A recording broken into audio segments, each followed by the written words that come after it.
Peaceful Moon stories. வாங்க குழந்தைங்களா, இன்னைக்கு ஒரு கதை பார்க்கலாமா? இன்னைக்கான கதையோட பேரு அதிசயம் நிகழ்த்திய தேவதை. முன்பொரு காலத்துல ஒரு அழகான கிராமம் இருந்துச்சு.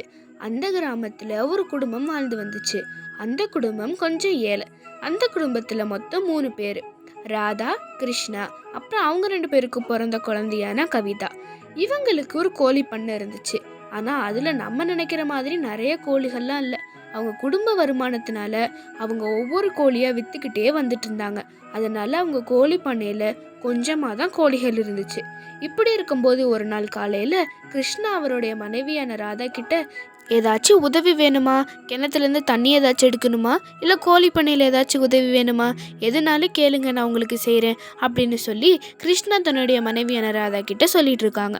அதுக்கு ராதா தன்னுடைய கணவனான கிருஷ்ணா கிட்ட, அப்படிலாம் இல்லைங்க, நாங்கள் காலையிலே சீக்கிரமாக எழுந்திரிச்சு எல்லா வேலையும் பண்ணிட்டோம். நீங்கள் உங்களுக்கு வெளி வேலை இருக்குன்னு சொன்னீங்கல்ல, அதனால நாங்களே இன்றைக்கி சீக்கிரமாக எழுந்திரிச்சு எல்லா வேலையும் முடிச்சிட்டோம். உங்களுக்கு வெளி வேலை என்ன இருக்கோ அதை முதல்ல போய் பார்த்துட்டு வாங்க, இன்றைக்கி பூராவே நாங்களே இதை பார்த்துக்குறோம் அப்படின்னு சொல்லி ராதா கிருஷ்ணா கிட்ட சொல்லிட்டு இருக்காங்க. உடனே கவிதாவும் அவங்க அம்மா அப்பாவை பார்த்து, ஆமாம்மா, இன்னைக்கு நானும் சீக்கிரமாக ஸ்கூலுக்கு போகணும், கொஞ்சம் ஒர்க்கெல்லாம் இருக்குது, அதெல்லாம் இன்றைக்கி போய் முடிக்கணும் அப்படின்னு சொல்லி கவிதாவும் அவங்க அப்பா அம்மா கிட்ட சொல்லிட்டு இருக்காங்க.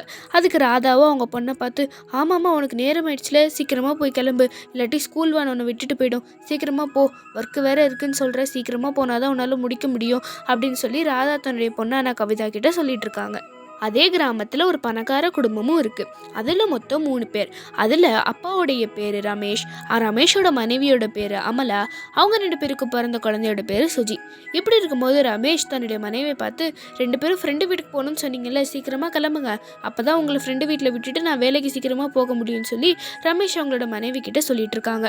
அதுக்கு ரமேஷோட மனைவியான அமலா, சரிங்க, நாங்கள் சீக்கிரமாக ரெடி ஆகிடுறோம், எங்கள் ஃப்ரெண்டு வீட்டில் விட்டுட்டு நீங்கள் வேலைக்கு போனால் கரெக்டாக இருக்கும், நாங்கள் இப்போவே போய் சீக்கிரமாக ரெடி ஆகிடுறோம் அப்படின்னு சொல்கிறாங்க. சரிங்க, முடிஞ்சால் கொஞ்சம் காசு தாங்க, நாங்கள் எங்கள் ஃப்ரெண்டு வீட்டுக்கெல்லாம் போயிட்டு கொஞ்சம் ஷாப்பிங் போகலான் இருக்கோம், நிறைய பொருள் வீட்டில் வேற இல்லை, கிராசரிஸ்லாம் வாங்கணும், கொஞ்சம் ட்ரெஸ் எல்லாம் வாங்கணும், இவளுக்கு ஸ்கூலுக்கு நிறைய பொருள் வாங்கணும்னு வேற சொல்லிட்டு இருக்கா, அதெல்லாம் வாங்கிட்டு அப்படியே நாங்கள் வீட்டுக்கு வந்துடுறோம், கொஞ்சம் காசு இருந்தால் மட்டும் தாங்கன்னு அமலா அவங்களோட கணவனான ரமேஷ் கிட்ட சொல்லிட்டு இருக்காங்க. அதுக்கு ரமேஷும் அவங்களோட மனைவி பார்த்து, சரிதான் தரேன் அப்படின்னு சொல்லிட்டு கொஞ்சமாக பணத்தை எடுத்து தந்துடுறாங்க. அதுக்கு ரமேஷோட பொண்ணான சுஜியும், ஆமாப்பா, எனக்கும் நிறைய திங்ஸ் வாங்கணும், அதனால தான் நானும் அம்மாவும் ஷாப்பிங் போகலான் இருந்தோம், கொஞ்சோண்டு காசு மட்டும் எனக்கும் கொஞ்சம் கொடுங்க, நானும் அதை அப்படியே ஸ்டேஷ்னரிக்கு யூஸ் பண்ணிக்குவேன் அப்படின்னு சொல்லிட்டு சுஜி தன்னோட அப்பாவான ரமேஷ் கிட்ட சொல்லிட்டு இருக்காங்க. அன்னைக்கு ராத்திரி அந்த ஏழை குடும்பம் பேசிட்டு இருக்காங்க. அப்போது கிருஷ்ணா தன்னுடைய மனைவி கிட்டேயும் பொண்ணுக்கிட்டேயும், நம்மளோட குடும்ப வருமானம் ரொம்ப கம்மியாயிட்டே வருது, அதனால ஒவ்வொரு கோழியாக விற்றுக்கிட்டே வர வேண்டியதாக இருக்குது, என்ன பண்ணுறதுனே எனக்கு தெரியல அப்படின்னு சொல்லிட்டு இருக்காரு கிருஷ்ணா. அதுக்கு ராதாவும் அவங்க கணவனை பார்த்து, ஆமாங்க, ஒவ்வொரு கோழியாக இப்படியே விற்றுட்டு போயிட்டு இருந்தால் என்ன பண்ணுறதுனே தெரியல, நம்ம தொழிலே இது தானே, என்ன பண்ணுறது அப்படின்னு சொல்லிட்டு ராதாவும் அவங்களோட கணவனான கிருஷ்ணாவை பார்த்து கேட்டுட்ருக்காங்க.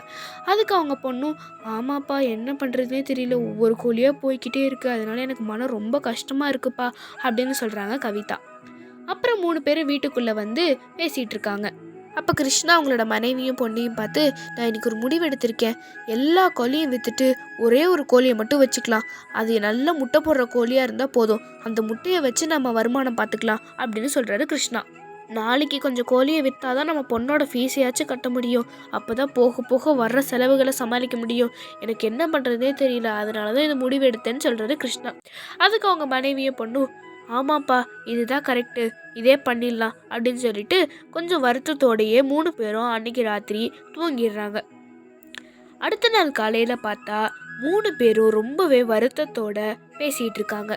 அப்போ கவிதா சொல்கிறாங்க, என்னப்பா, எல்லா கோழியும் விற்றுட்டிங்களா, இந்த ஒரு கோழி மட்டும்தான் முட்டை போடுமா, அதனால் இதை மட்டும் வச்சுருக்கீங்களா அப்படின்னு கேட்குறா கவிதா. அதுக்கு அவங்களோட மனைவியான ராதாவும், என்னங்க, எல்லா கோழியும் விற்றுட்டீங்க போல இருக்குது, இந்த ஒரு கோழி மட்டும் இருக்கட்டுங்க, பரவாயில்ல, இதுதான் ஓரளவுக்காச்சும் முட்டை போடும், இந்த முட்டையை வச்சு நம்ம விற்று ஏதோ கொஞ்சம் வருமானம் பார்த்துக்கலாம் அப்படின்னு சொல்கிறாங்க ராதா. அதுக்கு கிருஷ்ணாவும், ஆமாம்மா, எல்லா கோழியும் விற்றுட்டேன், இது ஒன்று மட்டும்தான் கொஞ்சம் நல்ல முட்டை போடும், அதனால இதை வச்சுருக்கேன், அது மட்டும் இல்லாமல் எனக்கு இது ஒரு அதிர்ஷ்ட கோழி மாதிரி தோணும், அதனால தான் இதை பத்திரமா வச்சுருக்கேன், எனக்கு இது விற்கிறதுக்கு மனசே வரல, என்னமோ இது என் மனசோட ரொம்ப இணைஞ்சு போயிடுச்சு, அதனால தான் இந்த கோழியை வச்சுருக்கேன் அப்படின்னு சொல்லிட்டு அன்னைக்கு ராத்திரியும் ரொம்பவே வருத்தத்தோட 3 பேரும் தூங்கிட்டு இருக்காங்க. ராதா மற்றும் கிருஷ்ணாவோட மனசில் அப்படி ஒரு வருத்தம், என்ன பண்ணுறதுன்னே தெரியல. அதே ராத்திரி அவங்களுடைய கோழி பண்ணையில் அந்த ஒரே ஒரு கோழி மட்டும் மனசுக்குள்ளே நினச்சிக்கிட்டு இருக்கு, இவங்க பாவம் ரொம்பவே ஏழையாக இருக்காங்களே அப்படின்னு நினச்சிக்கிட்டு இருக்கும்போதே அந்த கோழி ஒரு தேவதையாக மாறுது.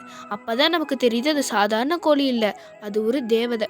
அப்போ தான் அந்த தேவதை நினச்சிட்டு இருக்கு, இந்த குடும்பம் ரொம்பவே கஷ்டப்பட்டுட்டு இருக்கு, அதனால இந்த குடும்பத்துக்கு நம்ம ஒரு உதவி பண்ணணும் அப்படின்னு சொல்லிட்டு இந்த தங்க முட்டையை எடுத்து அங்கே வைக்கிது.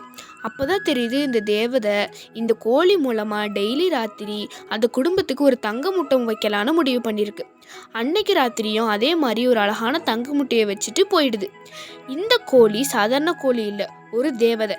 இந்த தேவதை தான் இனி இவங்களுக்கு டெய்லி ராத்திரி ஒரு தங்க முட்டையை வச்சுட்டு போகுது. அதே மாதிரி வேலைக்கு போன ரமேஷ் திரும்பி வீட்டுக்கு வந்துக்கிட்டு இருக்கும்போது தூரத்தில் ஏதோ ஒன்று ஜொலிச்சுக்கிட்டு இருக்கிறத பார்க்குறான். சரி அது என்னன்னு கிட்டக்க போய் பார்க்கலாம், அப்போ தானே அது என்னன்னு தெரியும் அப்படின்னு சொல்லிட்டு நேராக கிருஷ்ணாவோட கோழி பண்ணைக்குள்ளே நுழைஞ்சிடறான். அப்போ தான் அவனுக்கு தெரியுது அது ஜொலிச்சுக்கிட்டு இருக்கிறது ஒரு தங்க முட்டைன்னு. அப்போ அவன் மனசுக்குள்ளே ஒரு கெட்ட எண்ணம் தோணுது. என்ன இது, பார்க்குறதுக்கு தங்க முட்டை மாதிரி இருக்கே, இது எடுத்துக்கிட்டு போய் விற்றோன்னா நிறைய காசு பார்க்கலாம் போல இருக்கே அப்படின்னு சொல்லிட்டு, சரி இன்றைக்கி இது எடுத்துக்கிட்டு போகலாம், நாளைக்கும் இதே மாதிரி இங்கே ஒரு தங்க முட்டை இருக்கான்னு பார்த்துட்டு நாளைக்கும் வந்து இதே மாதிரி நம்ம எடுத்துகிட்டு போகலாம், முதல்ல இங்கேருந்து இது சீக்கிரமாக எடுத்துகிட்டு போகணும் யாராச்சும் பார்க்குறதுக்குள்ளே அப்படின்னு சொல்லிட்டு அதை வந்து அவன் எடுத்துகிட்டு போயிடுறான். காலையில் அந்த தேவதையாக இருக்கிற கோழி, என்னடா இது நம்ம நேற்று ராத்திரி வச்ச தங்க முட்டையை காணுமே, யார் எடுத்திருப்பா அப்படின்னு யோசிச்சுட்டு இருக்கு. சரி யார் எடுத்திருப்பான்னு வெயிட் பண்ணி பார்க்கலான்னு சொல்லி பார்த்துக்கிட்டு இருக்கும்போது கிருஷ்ணாவோட குடும்பம் கோழி பண்ணைக்குள்ளே வந்து பேசிக்கிட்டு இருக்காங்க. அப்போ கவிதா கிருஷ்ணாவை பார்த்து சொல்கிறா, என்னப்பா இந்த கோழி முட்டையே போடலை போல இருக்கு, இன்னைக்கு எப்படி வியாபாரம் பண்ணுறது அப்படின்னு கேட்குறா.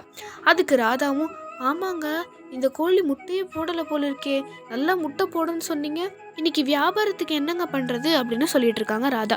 அதுக்கு கிருஷ்ணாவோ, ஆமாம்மா இது நல்லா முட்டை போடுற கோழின்னு நான் நினச்சேன், ஒரு முட்டை கூட போடலையே, இன்னைக்கு வியாபாரத்துக்கு என்ன பண்ண போகிறேன்னு தெரியலையே, சரி இப்போதைக்கு நேற்று விற்ற கோழிகளை வச்சு இவளோட ஃபீஸை கட்டிடலாம், மீதி இதை வந்து நாளைக்கு பார்த்துக்கலாம் அப்படின்னு சொல்கிறாரு கிருஷ்ணா. அன்னைக்கு ராத்திரியும் அதே மாதிரி ரமேஷ் அங்கே முட்டை இருக்கான்னு பார்க்குறதுக்கு வர்றான். அதே மாதிரியே அந்த கோழி அன்னைக்கும் அந்த தங்க முட்டையை வச்சிருக்கு. அதே மாதிரி ரமேஷும் வந்து அந்த தங்க முட்டையை எடுக்கலான்னு வர்றான். அந்த தங்க முட்டையை கையில் வச்சுக்கிட்டு இருக்கும் போதே அவனுக்கு மனசுக்குள்ளே அப்படி ஒரு சந்தோஷம். இனி டெய்லி இந்த கோழி பண்ணைக்குள்ளே வந்து இந்த தங்க முட்டையை எடுத்து நம்ம இதை விற்று நல்லா காசாக்கிக்கலாம், நம்ம குடும்பத்தையும் நம்ம வியாபாரத்தையும் இன்னும் பெருசாக வளர்க்கலாம் அப்படின்னு ரொம்ப சந்தோஷப்பட்டுட்டு இருக்க நேரத்திலேயே அந்த கோழி திடீர்னு தேவதையா மாதிரி ரமேஷ் கிட்ட பேச ஆரம்பிக்குது. அப்போ அந்த தேவதை ரமேஷை பார்த்து, நீ ஏற்கனவே பணக்காரனாக தானே இருக்க, அப்புறம் எதுக்கு மற்றவங்களோட காசை திருடணும்னு நினைக்கிற, அவங்க ஆல்ரெடி கஷ்டத்தில் இருக்கிறனால தான் அவங்களுக்கு ஒரு பரிசாக இதை நான் தந்திருக்கேன். அது மட்டும் இல்லாமல் கிருஷ்ணா ரொம்பவே நேர்மையானவன், அவன் என்றைக்குமே யாருக்கும் துரோகமும் நினச்சதில்லை, மற்றவங்களோட பொருளுக்கும் அவன் ஆசைப்பட்டதில்லை. நீ என்னடானா ஏற்கனவே பணக்காரனாக இருந்துட்டு மற்றவங்களோட பொருளுக்கு ஆசைப்படுறியே, அதனால் உனக்கு நான் ஒரு தண்டனை கொடுக்கலான் இருக்கேன். இனி ஒரு மாதத்துக்கு நீ ஏழையாகவே தான் இருக்கணும், ஏழையோட வாழ்க்கையை நீ ஒரு மாதத்துக்கு வாழ்ந்து பாரு, அதுக்கப்புறம் உனக்கு தெரியும் கஷ்டம் அப்படின்னு சொல்லுது அந்த தேவதை. அதுக்கு ரமேஷும் அந்த தேவதையை பார்த்து, என்னை மன்னிச்சிடுங்க தேவதையே, நான் மற்றவங்க பொருளுக்கு ஆசைப்பட்டது தப்பு தான், இனி இந்த தப்பை நான் பண்ண மாட்டேன், அதனால நீங்கள் கொடுத்த தண்டனையை நான் முழுமையாக அனுபவிச்சுக்கிறேன், இனி இந்த தப்பை நான் பண்ணவே மாட்டேன்னு சொல்லி ரொம்ப வருத்தத்தோடு பேசிகிட்டு இருக்காரு ரமேஷ். அப்போ அந்த தேவதை ரமேஷை பார்த்து, இனி இந்த குடும்பத்துக்கு நான் தங்க முட்டைகளாக கொடுத்து உன்னை விட இந்த குடும்பத்தை பணக்கார குடும்பமாக நான் மாற்றுறேன், உன்னோட தண்டனை நீ முழுமையாக அனுபவிக்கிற வரைக்கும் நீ ஏழையாகவே தான் இருப்ப அப்படின்னு சொல்லிட்டு அந்த தேவதை சொல்லுது. அதுக்கப்புறமா ரமேஷும் ரொம்ப சோகமாக வீட்டுக்கு கிளம்பி போயிடுறான். அப்போ தான் அந்த தேவதை நினைக்கிது, யாரெல்லாம் நல்லது பண்ணுறாங்களோ அவங்க எல்லார் வீட்லேயுமே நான் இருப்பேன், ஏன் நீங்கள் நல்லது பண்ணீங்கன்னா நான் உங்கள் வீட்டில் கூட இருப்பேன், அதனால் எல்லாருமே இந்த பூமியில் நல்லவங்களாக மட்டும்தான் இருக்கணும், மற்றவங்க பொருளுக்கு ஆசைப்படக்கூடாது, பேராசையும் படக்கூடாது, என்ன எல்லாரும் புரிஞ்சுக்கிட்டீங்களா அப்படின்னு சொல்லிட்டு அந்த தேவதை இந்த தங்க முட்டையை வச்சுட்டு மறைஞ்சு போயிடுது. என்ன குழந்தைங்களா, இந்த கதை பிடிச்சிருந்துச்சுன்னா இந்த வீடியோவை லைக் பண்ணுங்கள், உங்கள் ஃப்ரெண்ட்ஸ் அண்ட் ஃபேமிலிக்கு ஷேர் பண்ணுங்கள், மறக்காமல் நம்ம சேனலை சப்ஸ்கிரைப் பண்ணுங்கள். உங்களுடைய சப்போர்ட் எங்களுக்கு கண்டிப்பாக தேவைப்படும். பாய்.